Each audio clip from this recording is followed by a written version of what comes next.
Okay, so I'm going to show you how to make this graph. So basically what I did was I just took a 1 mile time during the 12-week intervention. So on this x-axis we have 0, 6, and 12 weeks. So pre, mid, and post testing of the intervention. We have our groups of male and female here, our mean mile time here. So what you're going to do is you're going to always make sure that you enter data in an X and Y format. So you're going to enter your X or your data that's going to be on the horizontal axis here. Your mean 1 mile time is going to be on the Y, which you're going to list here. And then just for our input and knowledge, we have sex as a category here. But you could do this as like age or grade level, anything like that. So then I have my females down here. If you didn't want to take an average, you could just have 5 categories for each of these. So 5 categories for 0 with times, 5 categories for this, 5 categories for this. So for all the male times. So what you're going to want to do is you're going to want to click outside of those boxes into an empty cell. You're going to go to Insert. You're going to click on the scatter plot view. So you're going to click the scatter with straight lines and markers. You're going to get this blank box here. You're going to go up over here to select data. This box will appear. You're going to click add. For series names, we're just going to put male so we know what we're talking about. Our X values, so like I said, we're going to highlight these X values all together. We're going to click in the Y box. We're going to delete the 1, but make sure you have your equal sign there, otherwise it won't work. You're again going to highlight those numbers. You're going to click OK. And you're just going to click OK. You'll get something like this. Don't worry about this yet. You can just click on it like this and delete it. But we are going to want to go back to that box and again click out of it, or sorry, click into the box, click select data. We're going to bring up the same chart. This time we're going to click add again. So now we're going to do our females. Again, our X values, so 0 through 12 here. Y values, delete the 1, have that equal signs, copy those Y values, click OK. This will appear, that looks fine, click OK. So now you have this chart, so I'm just going to slide it over a little bit so you can see with what we're aiming for. So it looks like this. We're trying to get it to look a little bit nicer.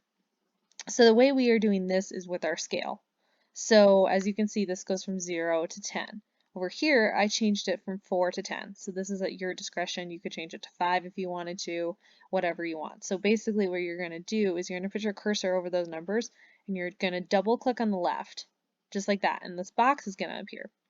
So this axis options, so it's under here, axis options. So if you minimize it, that's what it looks like. But for our minimum, so let's say we want to do 5.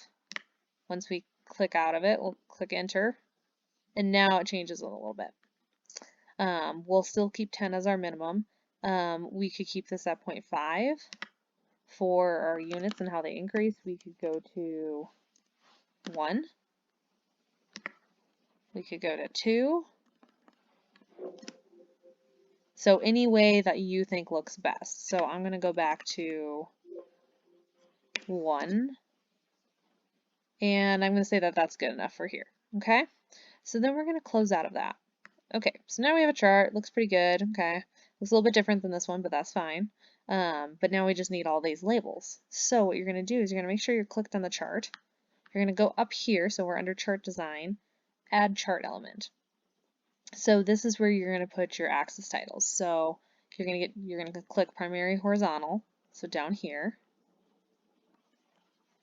you're going to get rid of this, put your title. You can do weeks, do whatever you think is fit. Then you're going to click outside of it. We're going to go back. We are going to go to a chart title as well. So just for time's sake, I'm going to just put mile time during intervention. But you'd want to be specific, so then you X out of that. We're going to go back to our axis titles. We're going to do our horizontal or our vertical one. So this is mile time, mean mile time. So make sure if you use a mean or a median, make sure you put that. And then put your your units. So in this case, it's minutes, could be beats per minute, could be weight in pounds, it could be any of that. I'm going to click here. So now we still need our legend, right? We need to know what female and male categories are. That's going to be down here. And I suggest putting it to the right, and it'll just enter it for you. So then you have this nice graph. That being said, do you really need all these numbers if you're not testing them at all these weeks? If you are testing them every 2 weeks, that's fine. If not, you're going to click this just like we did before. And for here, we're going to actually end it at 12 weeks so we can kind of see it. Press enter, and it should realign that for you. And then, since we don't need it to be every 2, like there, we can just put 6 in this case, press enter, and now we have 0 weeks, 6 weeks, 12 weeks. So now if you just click in this chart, you can X out of that. Now you have this nice looking chart. Say you want to move any of these around, you can click on them and kind of like spread it out a little bit if you so choose.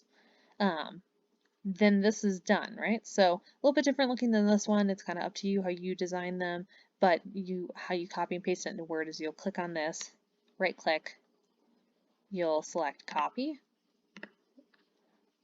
Sorry, just let me pull up a Word document quick. And then you can Control V, or you can right click and you have your different paste options. So you can do that, keep source formatting. I usually suggest the first one, so that embeds it. So now you have it. You can still change things in Word, but I suggest not doing that. But then you have your nice graph. Yeah, so hopefully let me know if there's any questions, and I'll send you one about how to create an overlapping bar graph as well.